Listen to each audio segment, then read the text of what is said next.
All right, guys, Miss Mathews here, and we are doing lesson 27. All right, and we're on session 1.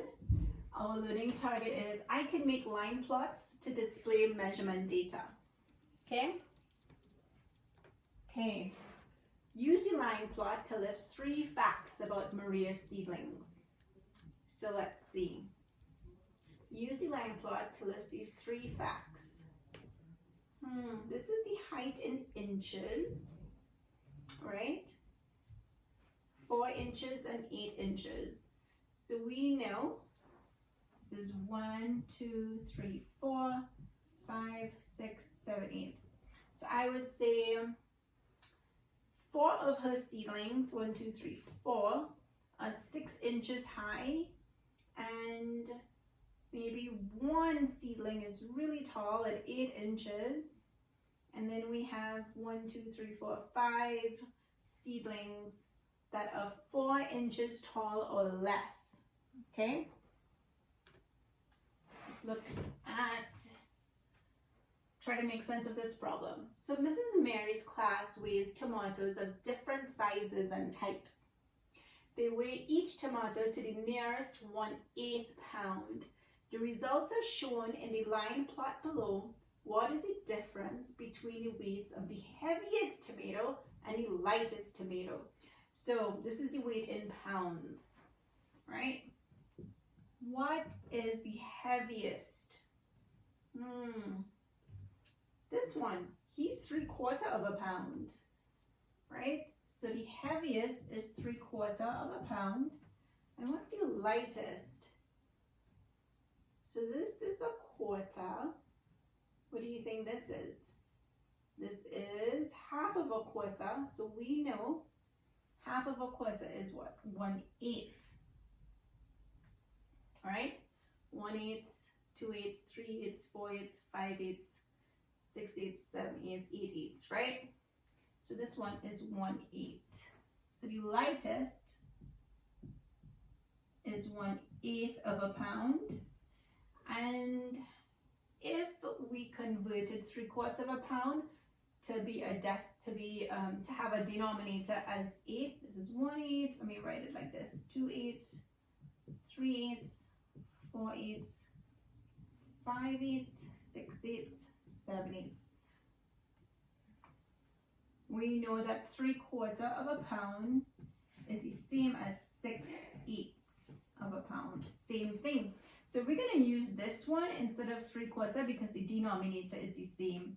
So we're going to do 6/8 minus 1/8, which will give us 5/8.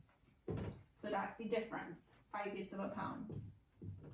Okay, so this problem is about tomatoes. What are we trying to find out?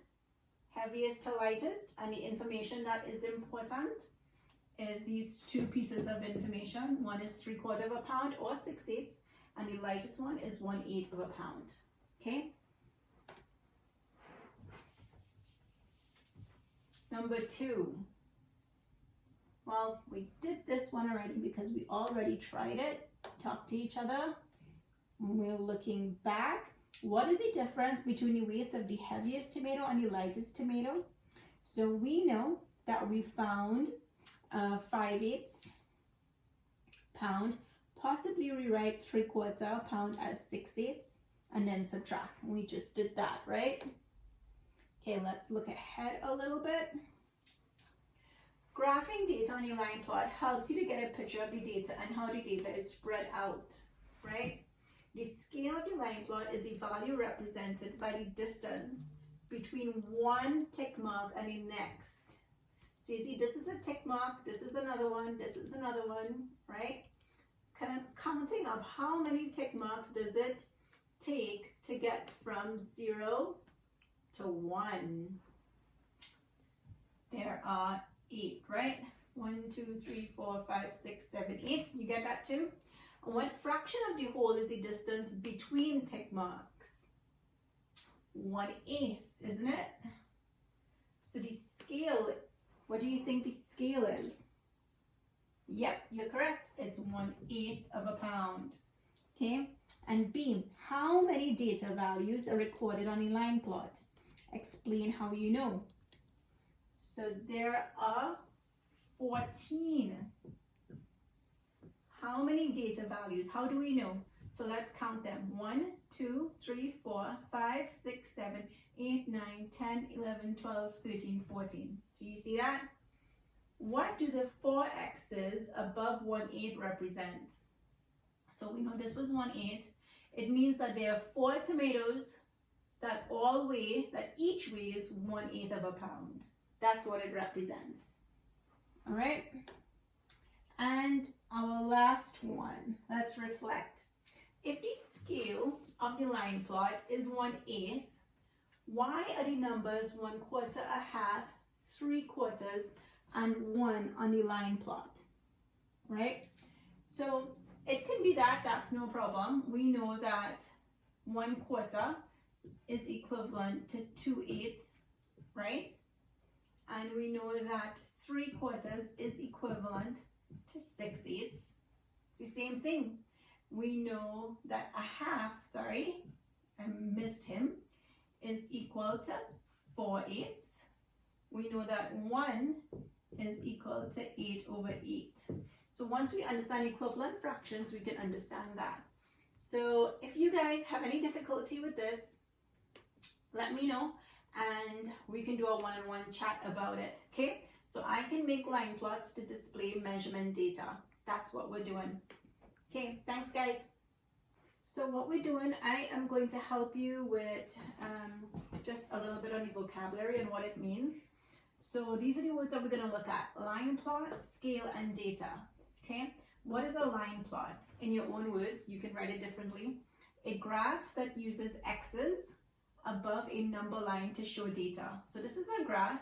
I'm using x's above a number line to show data. What is the data that I'm showing?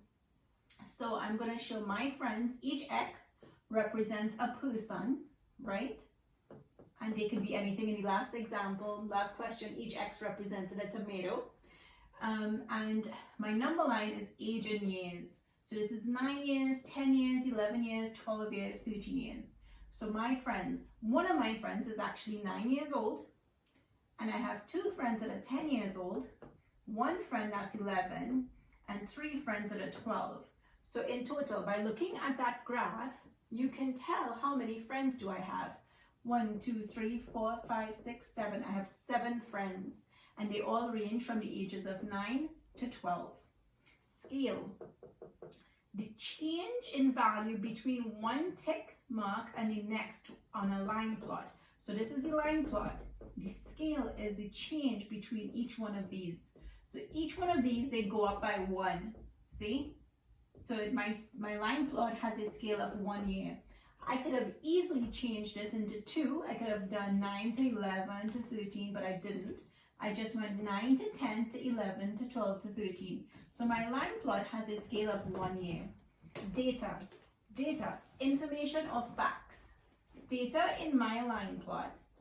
For 9, I have 1 person. For 10, I have 2 x's. See, so I did 10 and 10. For 11, I just have 1. And for 12, I have 3 of my friends that are 12. So I have 12, 12, and 12. All right. Hope you guys understand that. If you have any problems, let me know. Okay? Thanks. Bye, guys. See you next time. I'm going to edit this part out for right now because it's still recording. Mommy, can you comment downstairs so